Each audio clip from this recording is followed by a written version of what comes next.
So let's take a look at some of the operators that exist in Java. And an operator basically is just something that goes in between two variables or two things inside of a Java statement. And a good way to think about this is we already do this in arithmetic, in any kind of math. We already have operators that we use to add numbers together. It's the same concept here. In Java, in fact, we have math operators. And I'm going to go down this list. I haven't included all the operators here. I've just included a lot of the basic ones. So this is not all the operators that exist, but it's the ones that are the most basic. For someone learning Java, you're not going to need to know every single thing. I'm trying to reduce this set down. So the math operators, you can see here, these are basic ones that you're probably already familiar with. Subtraction. If you use a subtraction operator, you can say 3 minus 2, and then the response that's going to come out is going to be 1. Same thing with plus. You have a multiplication.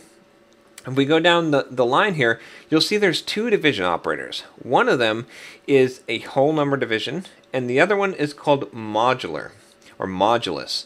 And what this does is if you take, for example, 5 and you use the regular division sign, the slash, divided by 2, the result is going to be 2 because it's only going to give you whole numbers. It's so that you're not having something that was a whole number type and converting it to a decimal.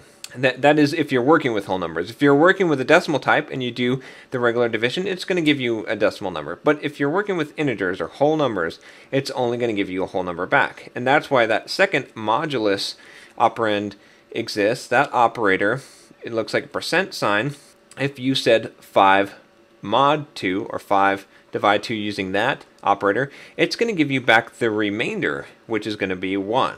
So a little bit confusing if you're not familiar with the concept, but it's basically the 1 gives you back the whole numbers that go in, and then the second one, the modular one, gives you back whatever the remainder would be if you're doing long division and you got a remainder. That's the value. Next down the line, you see this weird plus plus and minus minus. All this does, these are called increment and decrement operators, and if you put this at the end of a variable or a statement, it will make it so that that variable gets incremented. So if you had a variable x that was equal to 1 and then you did a plus plus, it's now going to be equal to 2. And if you did minus minus, it would be equal to 0. So it's just basically a shorthand way of incrementing or assigning that variable, whatever it was, plus another, or whatever it was, minus another. And there's a version of this where you can do this before or after a variable. And we're not getting into the specifics of that right now, but just to know that you have that ability. So the next set of operators is assignment operators. And we already seen some of this in usage. We already use an assignment operator to assign a value. When we said int x equals 3, we use this equal operator, and that allowed us to assign a value to a variable. This is how we give a variable a value.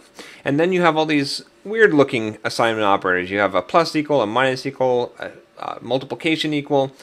All this does is this is another shorthand, and this is a shorthand for saying take my value and then assign it to whatever I put on the right hand side of this operator, plus whatever it was, or minus whatever it was, or multiplied by whatever it is. And so this is just a shorthand. We can write out the plus operator for example, the plus equal. If we said x plus equal 3, it's going to be whatever its value was plus 3. So we could rewrite that as x equals x plus 3. It's just a shorthand, but we have all these operators for each one of the corresponding math operators. Next is relational operators, and these operators are going to compare two things.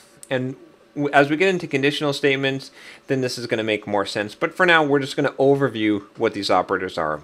What it basically lets you do is to evaluate whether two different numbers or variables or types and see is one greater or less than the other, are they equal, are they not equal. And this is going to be important when you want to choose something, when you want to say if this number is greater than the other one, then I want to do this. Or if this number is less than the other one, then let's stop this loop. So you can see that these probably already make sense here. A lot of these, you have a greater than symbol, a less than symbol, greater than or equal to. This is true if it's greater than or equal to, a less than or equal to, and then this equal equal.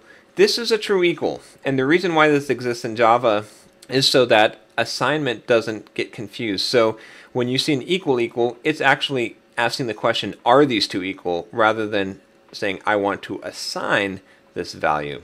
And then the last one is not equal, and this is asking whether or not these two values are not equal. It's true if it's not equal. It's the opposite of the equal equal.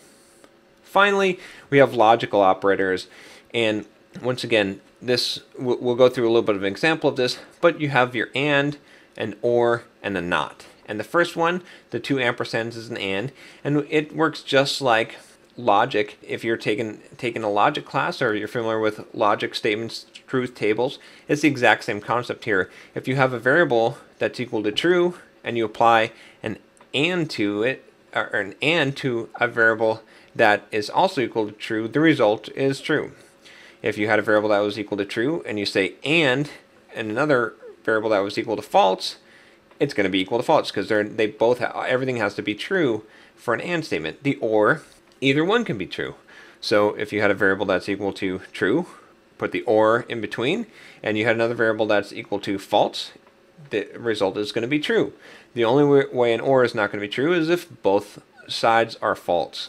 And then the not just reverses whatever the value is of a variable. If you had a variable that was equal to true and you put a not in front of it, it would now be equal to false. If you had a variable that was equal to false and you put a not in front of it, it would be equal to true. And these apply only to Boolean types of variables, which a Boolean type is one that can be either true or false.